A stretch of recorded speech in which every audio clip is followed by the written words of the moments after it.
So here we were, on the road again, this time a journey to the headwaters of the Yamuna.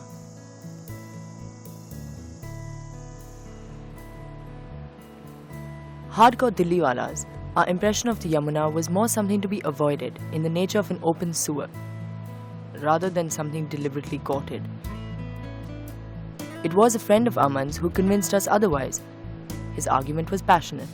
His beloved Yamuna of the mountains had nothing in common with its later incarnation in the plains. This was a case where we had met Mr. Hyde but didn't know of the existence of Dr. Jekyll. And it seemed he was right. It's such a beautiful river, and it makes me so sad to think of the way it looks in Delhi. Nature proposes, man disposes, often carelessly.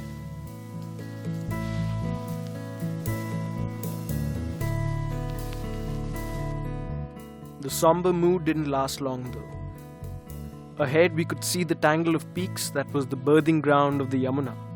The clouds kept teasing us, giving us glimpses of the high peaks that marked the watershed with the Satluj.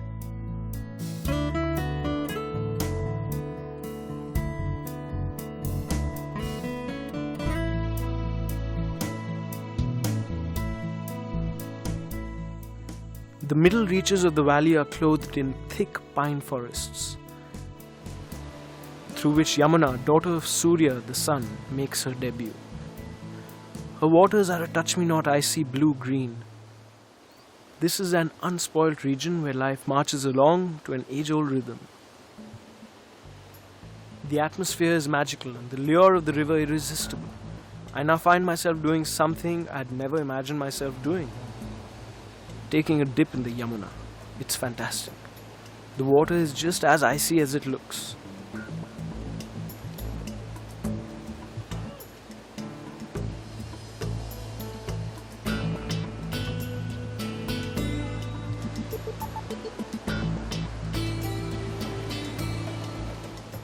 I'm half wishing I had my swimsuit along and half glad I don't. The water looks frigid. It's got Aman hopping about like he's got ants in his pants.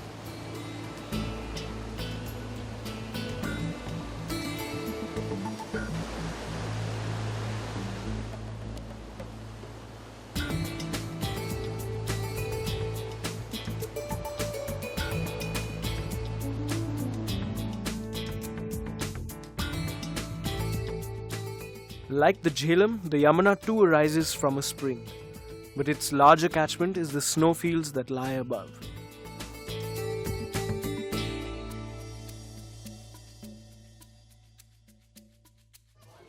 This is the border between Kinnaur and Garhwal, and the mingling of cultures is only too apparent.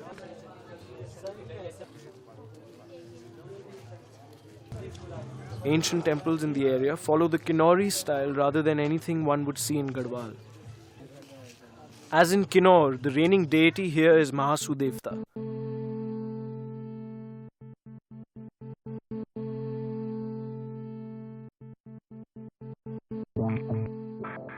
Over the centuries, people beseeching the Devta for a boon have hammered in these coins, making the exteriors of these ancient shrines a numismatist's delight.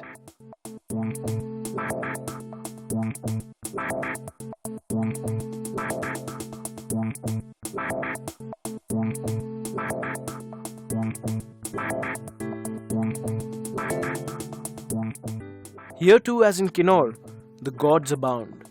Tree gods, house gods, field gods, the list goes on.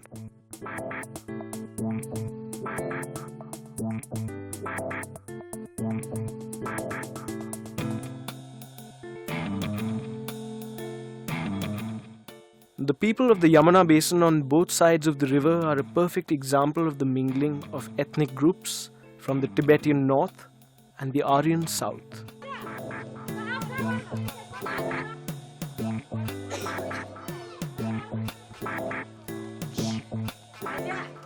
The language spoken is Garhwali, though the dialect varies as one approaches Himachal.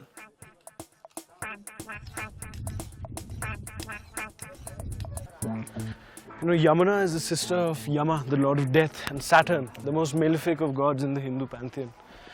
And the place that we are in right now, Kharsali, is unusually, it holds one of the most ancient temples to Saturn in the Garhwal Himalayas. You don't find many temples for Shani Maharaj. It looks so dark and mysterious. Yeah, it's very powerful.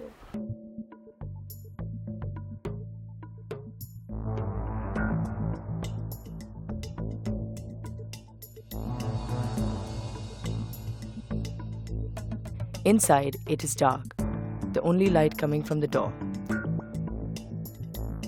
We ascend an ancient ladder hollowed out from a tree trunk into the murky gloom above.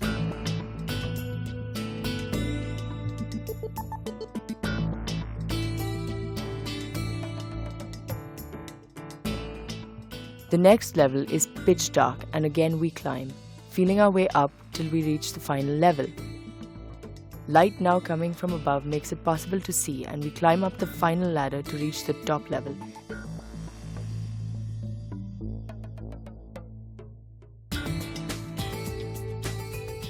Here at the apex of this huge stone tower is the principal altar of the shrine, with sunlight streaming through the only windows in the building.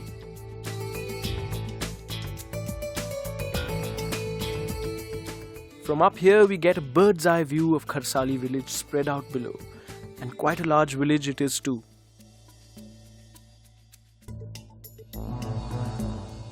Then it's back down into the abyss.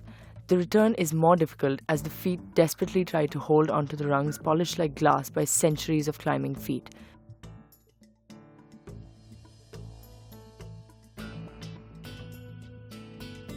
This is easily the most unusual temple I have ever been to, so scarily mysterious. It's a relief to be back out in the light.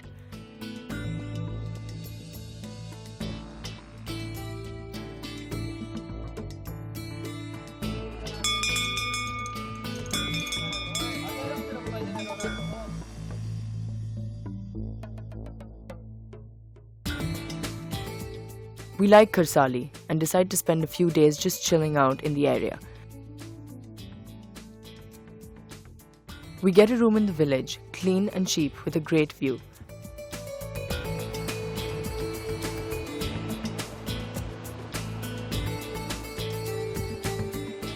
We spend 2 days tramping around in the glorious October sunshine in the cradle of the Yamuna.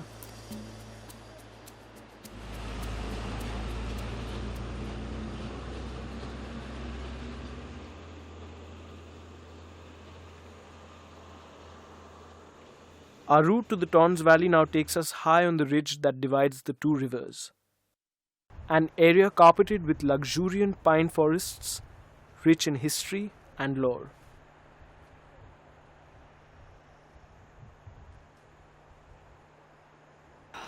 This is the Lakhamandal region. It's also famous in the Mahabharata for the Kauravas creating the house of Lak, the Lakshagriha, to kill their cousins, the Pandavas. Pandavas really got around. I mean, who would have thought that the house of Lak was up here in the Himalayas? It's a perfect spot. Pine trees. The sap is the lac and it's highly inflammable. Then it makes sense, Perfect spot to kill your cousins, no? if you say so.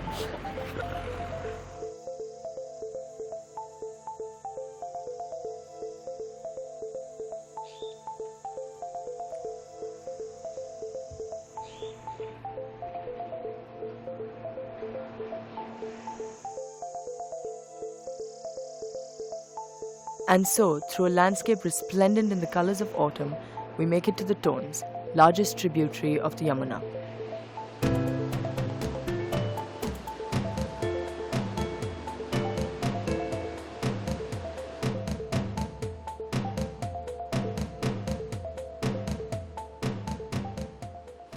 The remote village of Netwar is where the Tons is born. Two rivers, combine to make up the Tons. The Supin and this one, the Rupin. The Rupin. Where did you say it was coming from? Comes from a watershed between here and the Baspa Valley. And it has a really short run, but as Bill Atkin describes it in one of his articles, it has an appallingly vertical trail. The valley of the Rupin is pristine, probably because the only road is a narrow jeepable track. Over the course of a day spent walking along the valley, we come across hardly anybody. A most pleasurable state of affairs as far as we are concerned.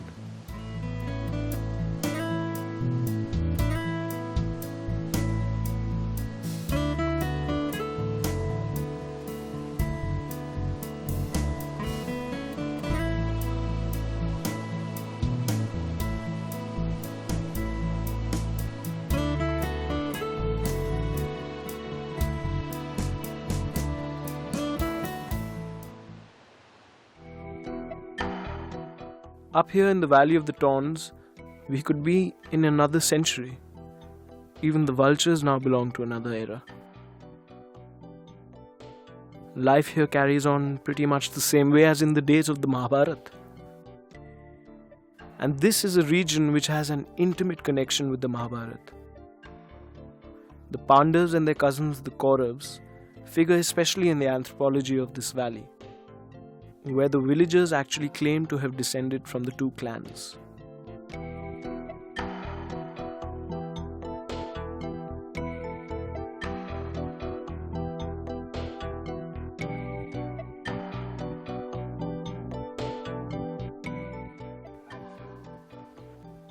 I hope you've noticed how around here it's the women who do all the work. I have noticed. In fact, the people of Jonsa region follow a very interesting tradition, a Pandavras, or polyandry. So one woman actually keeps many husbands. Wow, are you serious? Lucky them. In fact, the bridal price of a woman goes up with as many past husbands as she's had. You're kidding me. Wow. Feminists eat your hearts out. The Tons, though tributary of the Yamuna, actually has a larger flow than the parent. With its sources high in the 20,000 foot Bandar Poonch massif, it has a more reliable glacial catchment.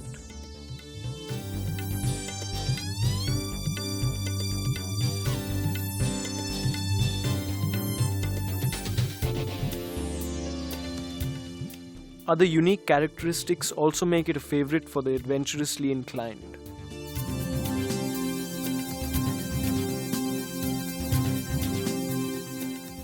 The topography makes it more like a Kashmiri river, cascades and rapids punctuated by lake-like stretches of calm.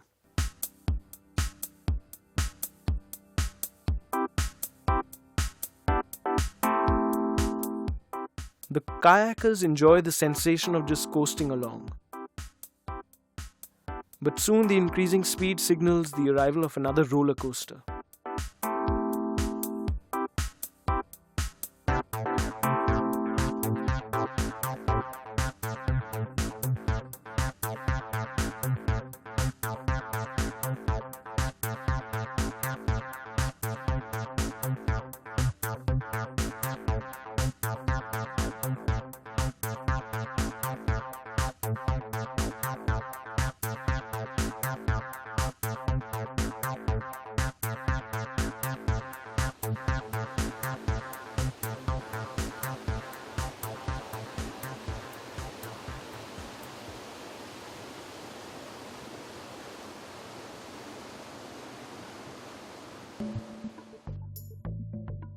Further downstream, we spot a pair of large birds atop a rock in the center of the current. One takes off as we're moving closer, but the other I could now easily identify as the Indian darter, commonly known as the snakebird for the way it can move its neck. I've seen them before, wintering in Bharatpur, but it's the first time on a Himalayan river, their summer hunting ground.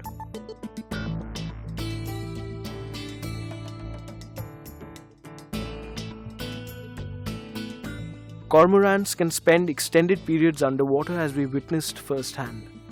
This one dived in and didn't emerge as long as we were looking.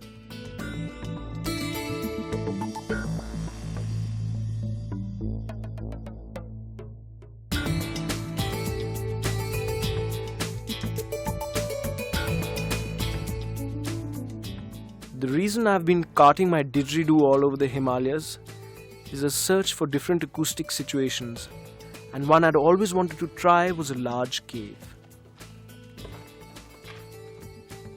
We found this one during our Tons walkabout and gingerly proceeded into the dark. It took some time for our eyes to adjust, but inside it was huge, with many smaller tunnels leading even deeper. We're not tempted to explore though. You never know who or what may be sleeping within.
The entire Jaunsar region is part of the extended domain of Mahasu Devta, an ancient deity probably predating the coming of the Aryans. One of his oldest shrines is located at Hanol. The original temple is a prehistoric conglomeration of phallic symbols. Then the later medieval overlays indicating the advent of organized religion.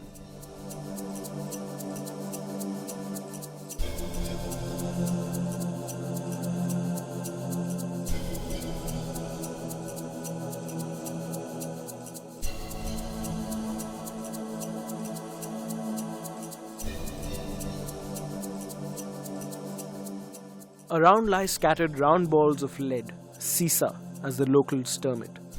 They're really heavy and look like cannonballs, though the villagers claim they've been around forever.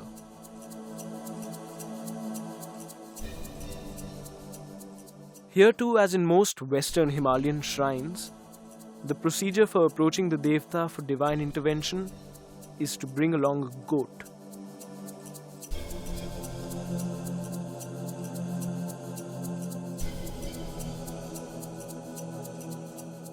The Devta at Hanol communicates through his oracle, a mild-mannered school-teacherish looking fellow who happens to be the medium chosen by the Devta to talk to the faithful.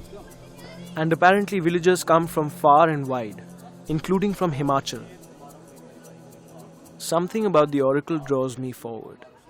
Maybe the fact that he's not wild-eyed or long-haired, and I find myself seated before him, asking things that have been troubling my mind.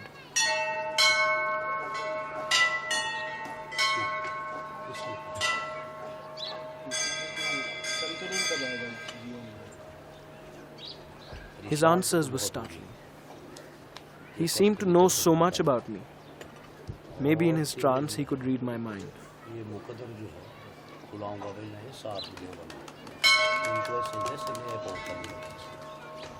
He gave me no fixes, no mantras to recite. Just said that things would work out for me, and when they did, I'd come back to him. I'm hoping what he said was true. I'd love to come back. तब तू दोबारा आएगा मेरे पास, तब तो बोलेगा तो नहीं बोलना। क्यों? जो बाहर से तेरे साथ ऐसा जिसका तू भला करना चाहता हो, तेरा बैरी बन जाते हैं। तो उन बैरियों से मैं तेरे को किनारे लगाऊंगा, तेरी मन की मैं पूर्ण करवा दूंगा।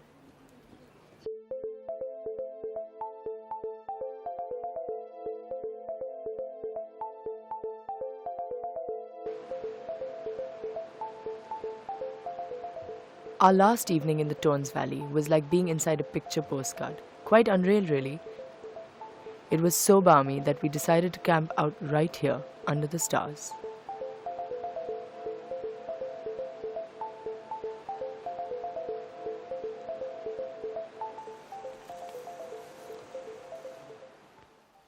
I just made a small track of that song you were writing. So I'm just gonna jam on it, try and sing it, see if it figures. Lovely song. I really like what you wrote. Winds have changed, you are so far away. Winds have changed, you are so far away. You are so non-committal and so easily casual in your cruelty. Daggers to the heart, flung without care. Daggers to the heart, flung without care.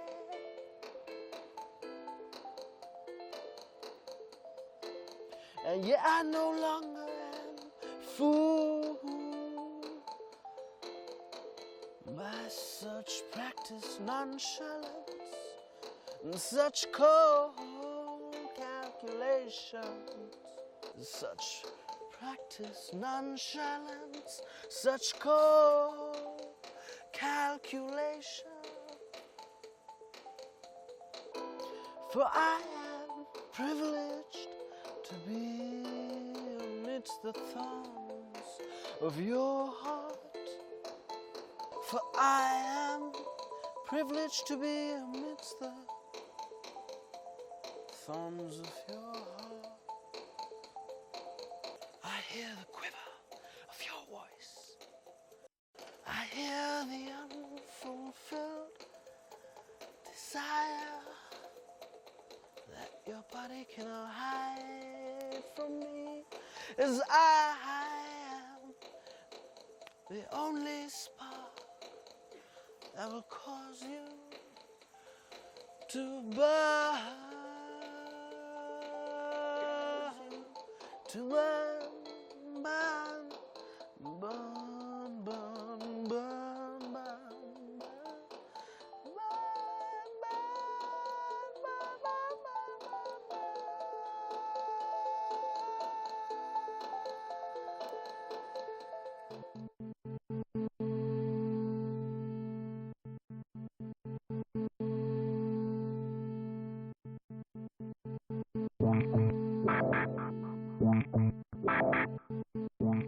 The next day it's back to the plains, but we take one last detour through the Chilla Reserve near Dehradun, a magnificent sal forest.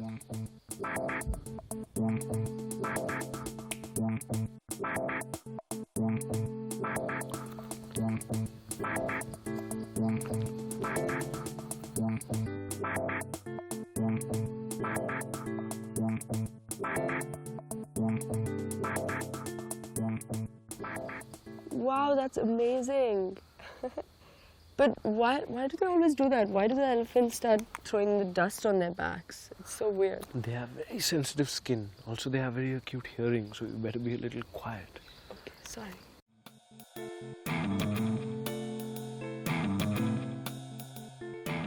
And you know, the Yamuna, it's the westernmost limit for the Asian elephant. After this, there are no more elephants, except in Africa. Really? None whatsoever. Lucky us.